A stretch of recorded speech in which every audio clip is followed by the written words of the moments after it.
क्या बारिश, बाढ़, खेत, फसल, किसान हमारी और हमारी राजनीति की चिंता का विषय नहीं है? यह मैं क्यों कह रहा हूं? इसलिए कि मानसून अभी तक सक्रिय है और अक्टूबर तक बारिश होने की संभावना है। यह बारिश कुछ समय तो अच्छी साबित हुई, लेकिन अब लगातार बारिश से जनजीवन प्रभावित है और फसलों को भी नुकसान पहुंच रहा है। लगातार बारिश से देश के कई इलाकों में बाढ़ आई हुई है। यही नहीं, नर्मदा में पानी बढ़ने से कई और गांव डूब क्षेत्र में आ गए हैं, जिसकी वजह से सामाजिक कार्यकर्ता मेधा पाटेकर को एक बार फिर जल सत्याग्रह करना पड़ा। तो इस बार बेबाक भाषा के पॉइंट टू पॉइंट कार्यक्रम में बात बारिश, बाढ़, खेत और किसान की। मैं हूं मुकुल सरल। सितंबर का महीना आधे से ज्यादा बीत चुका है, लेकिन मानसून अभी लौटा नहीं है। लेकिन हमारी राजनीति में, हमारे मीडिया में बात मोदी जी के बर्थडे से लेकर उनके बछिया प्रेम तक की तो हो रही है। विवाद राहुल के अमेरिका में दिए गए बयानों पर हो रहा है, लेकिन देश में बारिश और बाढ़ के फायदे नुकसान पर कोई बात नहीं हो रही। आपको बारिश से या तो गर्मी से राहत याद आती है, या अपने शहर की सड़कों पर जल भराव या ट्रैफिक जाम दिखाई देता है, या फिर कोई हादसा हो तो बात होती है। लेकिन बात इससे बड़ी है। आपने सोचा कि बारिश से कौन सी फसलें बर्बाद हो सकती हैं या हो चुकी हैं? बाढ़ से कौन और कितने लोग तबाह हैं? मेधा को एक बार फिर क्यों नर्मदा के पानी में खड़े होकर सत्याग्रह करना पड़ा? तो आज हम इसी पर बात करेंगे। आमतौर पर मानसून मध्य सितंबर में लौटने लगता है। विशेषज्ञ बताते हैं कि 15-16 सितंबर के बाद मानसून की पश्चिम राजस्थान के रास्ते वापसी शुरू हो जाती है। लेकिन इस बार इसके 15-16 दिन और सक्रिय रहने के आसार हैं, यानी बारिश अक्टूबर तक जाएगी। आप मौसम विभाग का यह मैप अपनी स्क्रीन पर देख सकते हैं। इसमें जो ब्लू और डार्क ब्लू स्पॉट हैं, वहां सामान्य से ज्यादा बारिश हो चुकी है। मौसम विभाग के अनुसार मानसून में इस बार अब तक 108% यानी औसत से 8% बारिश हो चुकी है। हालांकि देश के करीब 1/4 हिस्सा अभी भी कम बारिश या सूखे की चपेट में है। इस नक्शे में जो पीला और लाल हिस्सा है, वो कम बारिश के बारे में ही बता रहा है। तो बारिश कम हो या ज्यादा, हमेशा ही मुश्किल पैदा करती है। इसके अलावा इस मैप में आप देश के कई जिलों में बारिश को लेकर जारी किए गए येलो अलर्ट को भी देख सकते हैं। सितंबर की शुरुआत में बारिश ने किसानों को खुश कर दिया। यह बारिश गन्ने के लिए तो फायदेमंद बताई ही गई, खरीफ की फसलों के लिए भी लाभदायक रही।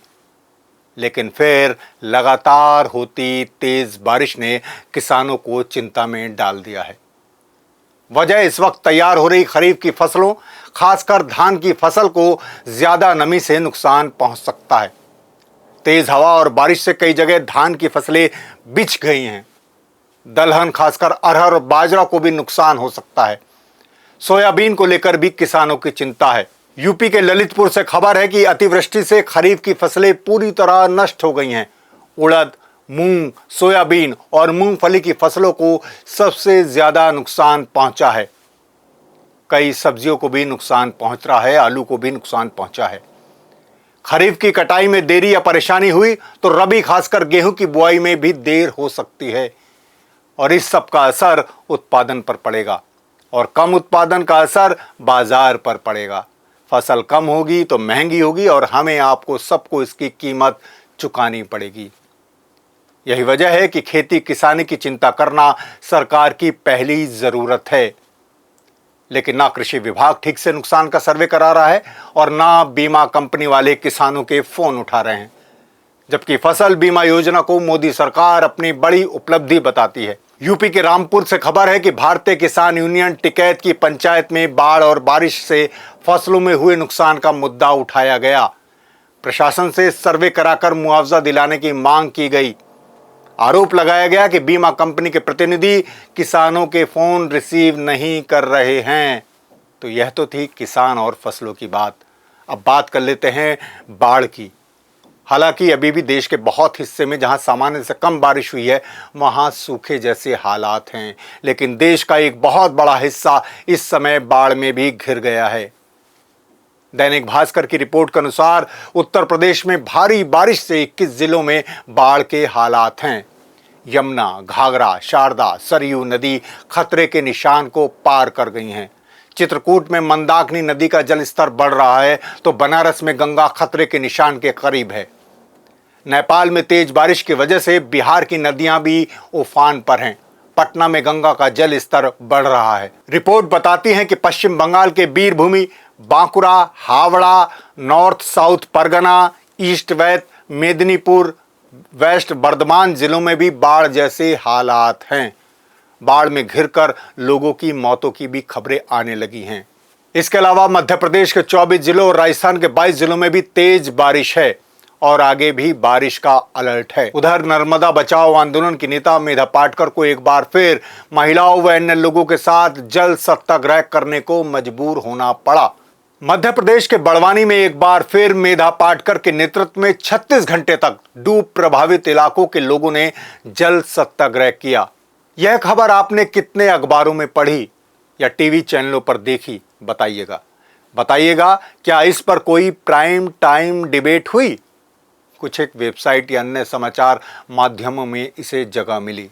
मेधा पाटकर के अनुसार नर्मदा का जल स्तर 136 मीटर से ऊपर पहुंच चुका है। हजारों परिवार डूब के कगार पर खड़े हैं। कानून, नीति, न्यायिक आदेशों का उल्लंघन हो रहा है, मेधा का कहना है। उन्होंने कहा कि बिना पुनर्वास डूब नामंजूर है। सत्याग्रह के दौरान मेधा पाटकर ने बताया कि ओंकेश्वर बांध के 8 गेट्स खोले गए हैं, जिससे जल प्रवाह तेज हो गया है। इंदिरा सागर से निकासित जल प्रवाह सरदार सरोवर क्षेत्र में पहुंचने पर बड़वानी, धार, खरगोन तक के गांव इससे प्रभावित हैं। पिछले साल आई बाढ़ में अनेकों परिवार सरकारी इमारतों में शिफ्ट किए गए थे। कई परिवार किराए के या रिश्तेदारों के मकानों में शरण लेने गए। कई लोग 2019 से टीन शेड में रखे गए हैं। इस तरह 500 परिवारों का आज तक पूर्ण पुनर्वास नहीं हो पाया है और एक बार फिर डूब का खतरा है। मेधा ने मध्य प्रदेश, गुजरात, महाराष्ट्र और केंद्र की सरकारों को चेतावनी के साथ आह्वान किया कि नर्मदा के बांधों से जल नियमन प्रभावी समयबद्ध तरीके से किया जाए। सरदार सरोवर के गेट पर्याप्त मात्रा में खोलकर जल स्तर अब आगे नहीं बढ़ने दिया जाए। पीढ़ियों पुराने नर्मदा किनारे बसे परिवारों को बर्बाद ना किया जाए और आने वाले वर्ष भर में युद्ध स्तरीय कार्रवाई के द्वारा सबको न्यायपूर्ण पुनर्वास दिया जाए। लेकिन उनकी सुनवाई होगी, इसकी संभावना कम ही है या शायद नहीं है। इस मुद्दे पर सरकारें या प्रशासन कितना गंभीर है, इसका अंदाजा इसी बात से लगा सकते हैं कि ग्राम छोटी कसरावद में तकरीबन 36 घंटे तक चले जल सत्याग्रह के बीच भी कोई बड़ा प्रशासनिक अधिकारी उनके साथ चर्चा करने के लिए नहीं आया, जबकि लोग कमर तक पानी में डूबकर आंदोलन कर रहे थे। हालांकि अब केंद्रीय जल शक्ति मंत्रालय के सचिव देव मुखर्जी के आश्वासन के बाद जल सत्याग्रह खत्म कर दिया गया। मगर ऐसे आश्वासन कई बार मिल चुके हैं, क्योंकि मध्य प्रदेश या गुजरात सरकार की तरफ से पुनर्वास को लेकर कोई आधिकारिक बयान नहीं आया है। आपको बता दें कि मेधा पाटकर नर्मदा बचाओ आंदोलन की संस्थापकों में से एक हैं। वे 1989 से ये आंदोलन चला रही हैं। नर्मदा नदी महाराष्ट्र, मध्य प्रदेश तथा गुजरात से बहकर अरब सागर तक पहुंचती है। इस नदी पर काफी सारे छोटे बांध एवं सरदार सरोवर बांध को बनाने की अनुमति सरकार ने दी थी। इससे पर्यावरण के साथ हजारों आदिवासियों और किसानों को नुकसान उठाना पड़ा है। उनके रहने की जगह को छीन लिया गया है और उनका उचित पुनर्वास भी नहीं किया गया है। पाटकर उन लोगों में से एक थी जो इस अन्याय से लड़ रही थी। अपना पूरा समय नर्मदा नदी पर लगाने के लिए उन्होंने अपनी पीएचडी की पढ़ाई तक छोड़ दी थी, यानी पूरा कैरियर दांव पर लगा दिया था। तो दोस्तों, बारिश हर वक्त हर किसी के लिए राहत लेकर नहीं आती। खेत, किसान और डूब क्षेत्र में रहने वालों का भी हमें और हमारी सरकारों को ध्यान रखना चाहिए। हर वक्त हिंदू मुसलमान की राजनीति से काम नहीं चलता, क्योंकि बारिश और बाढ़ ना हिंदू देखती है ना मुसलमान। सबको या तो खुशी देती है या फिर करती है सबका नुकसान। इसलिए इन मुद्दों का भी ध्यान रखिए, तभी आपके नेता भी इस ओर ध्यान देंगे। शुक्रिया। तो देखते रहिए बेबाक भाषा और सब्सक्राइब कीजिए, लाइक कीजिए, शेयर कीजिए हमारा ये कार्यक्रम पॉइंट टू पॉइंट। धन्यवाद।